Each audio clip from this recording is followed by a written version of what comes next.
Morning everyone, happy Tuesday, welcome to Hedgehog Hollow. I hope you're having a great day. Welcome if you've never joined us here at Hedgehog Hollow before.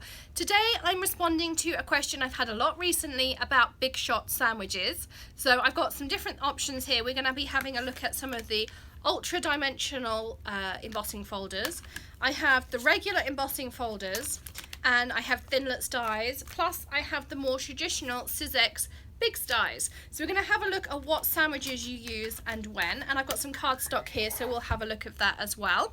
And I use the Vagabond rather than the big shot, so we'll be using that and I'll show you why I prefer that as well. Now everything that I use I will link up when this video is finished, so if you're watching it pre-recorded it'll be linked down below the video. So if that's on a mobile device, that'll be the arrow in the bottom right hand corner, which I think could be this side, or sometimes they flip it to this side. There'll be an arrow there, click that and it will show you all the descriptions.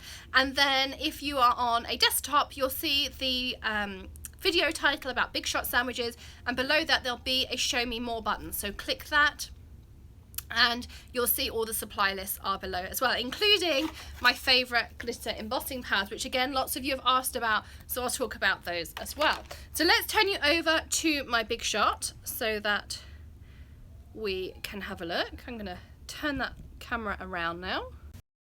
There we go. So this is my Vagabond.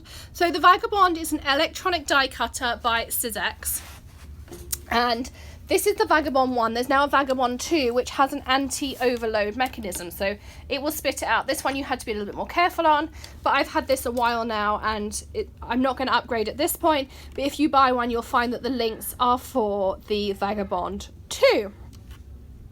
So this is the Vagabond. So you have a button here that slides either way. Depending which way you have it clicked depends whether it rolls from left to right or right to left, or you can do both. Now there's also clips that clip these up, and then you slide this button and they open back up again.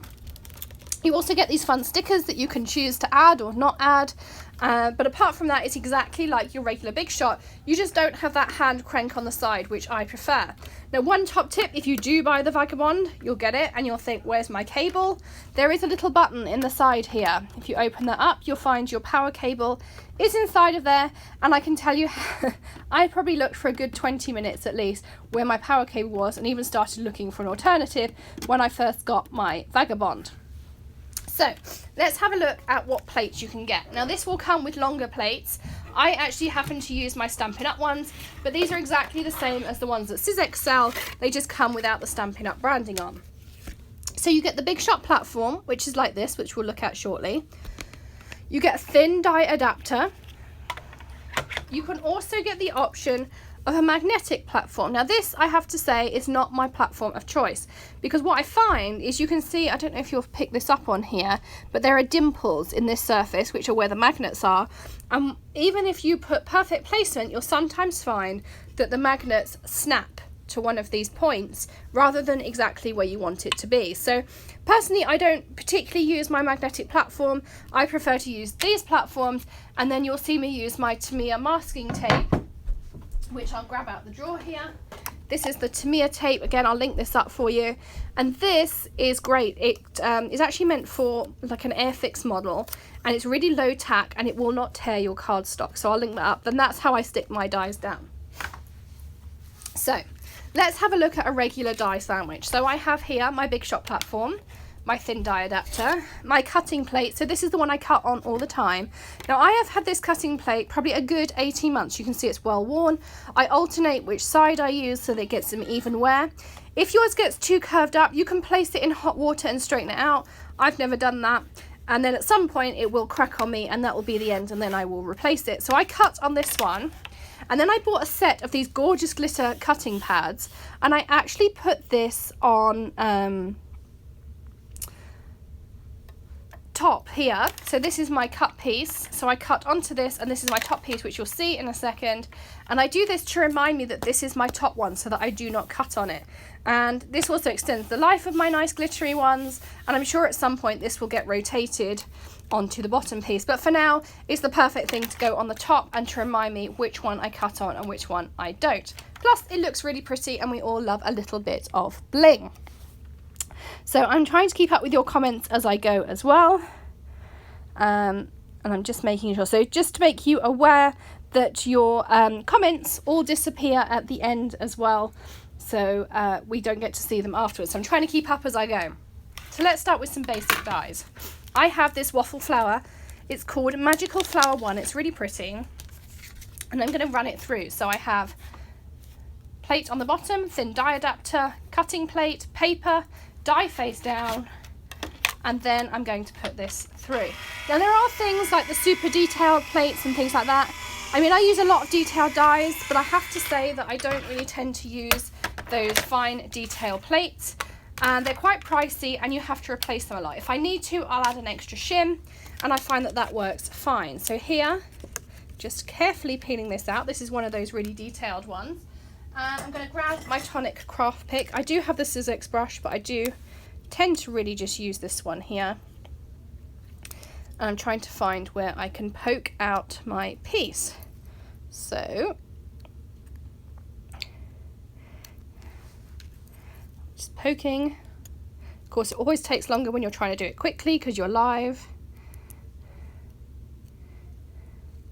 I did see a comment about closed captions. I will turn those on after the video. I can't turn them on now. I've now ripped my die cut. Of course, it's all going superly to plan, just as it's supposed to. But I'm just trying to ease this out so that I can show you how beautiful this piece is. And these are great. I love sponging on these and doing some really fun effects. So here you can go. It needs a weed out, but you've got this lovely daisy. All these pieces come out and you get this gorgeous piece left behind. So that's how we cut out a regular die. If you prefer to use the magnetic platform, you're going to change your sandwich. So let's take that one out. You're going to use your magnetic platform. You're going to use your cutting plate. You would put your cardstock in, your die face down, and it's going to stick. And then we're going to place our glitter pad on top, and again we would run it through. So that's how you would do it if you prefer the magnetic platform. Now with the magnetic platform, you can only cut thinlets dies. You can't use it for anything else, which is why I do prefer this system. As I say, the other one does kind of snap into place, which I don't particularly like. So the next one I want to look at are embossing folders. So I'm going to slide all of these things out of here. So for embossing folders, we're going to take away this thin die adapter. We're going to put down our cutting plate. I'm going to start with a regular embossing folder. So this is the Poison. This is one of the new Holtz Halloween ones. We're going to pop that down with our cardstock inside, and we're going to pop our glitter plate on top, and we're going to wind it through. There we are. And out the other side, we've got our lovely piece there as well. So you can see the gorgeous Poison label that comes out, and that's part of the new Holtz Halloween collection. All the dies I show you, including the Vagabond, I'll link everything up, all the plates, the glitter plates, everything. If there's something that catches your eye, just click the links below. So that's how we do a regular embossing folder. Now, if we want to use one of these super detailed embossing folders, these are red, I think, when they come from Sizzix. The Stampin' Up! Ones, I think, are clear. But again, you'll see that they're much sturdier. Let's put the Poison side by side. You can see the thickness. There's a big difference there as well. So let's open this up and pop a piece of cardstock in. Now, one thing with the ultra deep embossing folders is quite often I will lightly mist this. And the recipe that I use, I haven't got mine to hand right now, is I just have one of those mini sprayers with water and a couple of drops of soft rinse or fabric conditioner in, and I spritz that over. For now, I'm just going to lightly spritz it with water. And I mean, all you want to do is mist it like that. That little bit of soft rinse conditions, or fabric conditioner I should say, conditions your paper, and I think makes quite a big difference. Then we're going to place our top plate over the top, and again we're going to run it through.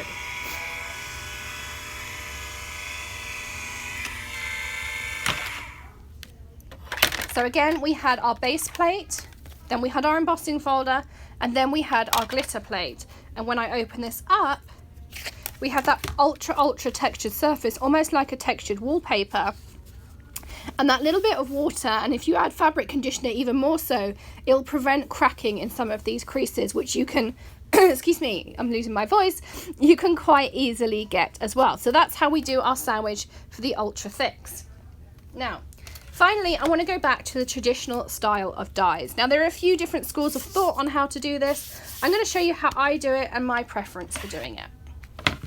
So the first thing I do is I'm going to reverse my plate. So I put the glitter one down first. I'm trying to remember this from memory. I may need to remove that glitter one yet.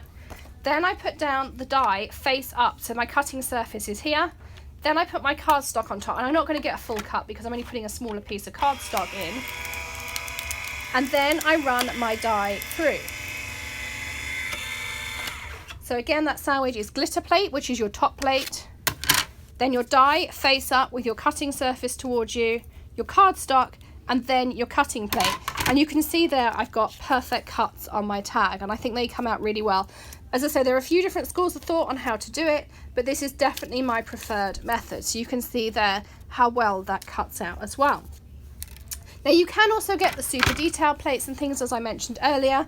I don't use those if you missed the beginning of the video, because firstly I think they're quite expensive, and secondly if you cut on them, now I have found ways around cutting on them, but if you do cut on them you ruin them, and then they're very difficult, quite pricey to replace. So they are my top tips for using die cutting. If there's any sandwiches I haven't covered or dies that maybe you find difficult to use, then do leave me a comment below the video. I'd be happy to revisit this subject and show you some alternatives. If you have enjoyed the video, please do give us a thumbs up, and if you are not already subscribed, we'd love for you to hit that subscribe button. We have tutorials 3, 4, 5, sometimes even 6 times a week on all sorts of card making things, including storage and organization, and there's lots of new videos that have been added over the Labor Day weekend. So thank you so much for joining me today. I will see you again tomorrow for a video tutorial using watercolors and Tim Holtz embossing powder. I'll see you then. Happy stamping. Bye.